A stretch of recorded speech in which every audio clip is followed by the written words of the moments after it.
ইসলামী আন্দোলন বাংলাদেশের আমির সৈয়দ রেজাউল করিম সাহেব পীর সাহেব চরমোনাই এবং আমরা দেখতে পাচ্ছি ইসলামী আন্দোলনের কেন্দ্রীয় নেতৃবৃন্দ ছাড়াও বাংলাদেশে ইসলামী রাজনীতির অগ্রদূত যারা, নেতৃত্বদের যারা, বাংলাদেশ খেলাফত মজলিসের আমির মাওলানা মামুনুল হক সাহেব এবং অনেক অরাজনৈতিক আধ্যাত্মিক নেতৃত্ব ওলামা ইকরামের রাহবরদের বড় একটা জামাত এখানে উপস্থিত হয়ে আছে।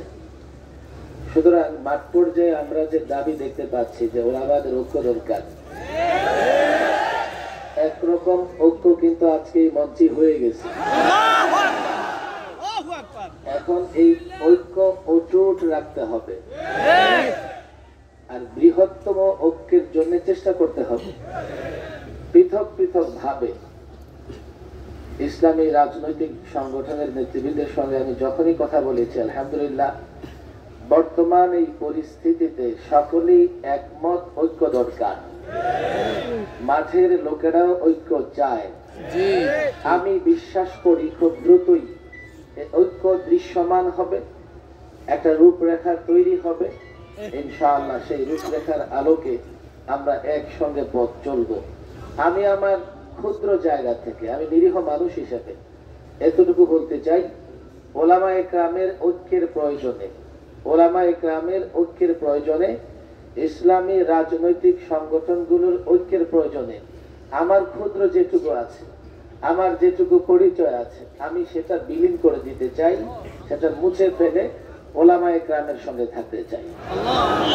যদি আমরা এই প্রেক্ষাপটে বৃহত্তর ঐক্য তৈরি করতে না পারি, দেশের মানুষ হতাশ হবে। এবং 16 বৎসর, আমি একথা নির্দ্বিধায় বলি, 16 বৎসর সবচাইতে বেশি জুলুম সহ্য করেছে ওলামা ইকরাম। এবং 53 বছরের বাংলাদেশে বর্তমান প্রচলিত রাজনৈতিক দলগুলো জনগণকে সবচাইতে বেশি হতাশ করেছে। এই জন্য এখন সারা দেশেই তো যাই, মানুষ চায়, মানুষের একটা বড় আশা ওলামা ইকরাম ঐক্যবদ্ধ হয়ে এই জাতিকে হকের দিশা হিসেবে হকের পথ দেখাবে। আমি আমার নিজেরটা বললাম এবং আমি অনুরোধ করব আপনারাও বরাবরের মতো চাপ অব্যাহত রাখবেন, যাতে আমরা কেউ ডানে বায়ে না যেতে পারি। সোজা একসঙ্গে থাকবো। বড় ধরনের কোন কাজ, কোন ধরনের পরিচয় ছাড়াই হতে পারে। এর বড় প্রমাণ হচ্ছে জুলাই এবং আগস্টের বিপ্লব। এই বিপ্লবের পেছনে যারা কাজ করেছে তাদের কেউ চেনেও না, তাদের কোনো পরিচয় তেমন ছিল না, তাদের কোনো পদ পদবিও ছিল না। আমরা কিন্তু বড় একটা বিপদে এখনো আছি। আমি কিছু কথা পরিষ্কার বলি, এই যে সংস্কার কমিশনগুলো হয়েছে, সংবিধান সংস্কার কমিশনের আহ্বানে আমি একটা বৈঠকে গিয়েছিলাম। আমি সংবিধান নিয়ে আগে থেকে যেহেতু কাজ করছি, আমার প্রস্তাবনাগুলো ওলামাদের পক্ষ থেকে তুলে ধরেছি। আমি সেখানে গিয়ে দেখেছি সংবিধান সংস্কার কমিশনে প্রায় প্রচলিত রাজনৈতিক দলগুলোর সকলেরই কোনো না কোনো ব্যক্তি পছন্দের সেখানে আছেন, সব দলেরই আছে। আমাদের কাউকে সরাসরি সেখানে আমি দেখি নাই সদস্য হিসেবে কাজ করতে। আমার মনে হয় বাকি কমিশনগুলো হয়তোবা তাই ওনারা করবেন, আমাদের ডেকে হয়তোবা তার বৈধতা নেবার চেষ্টা করবেন।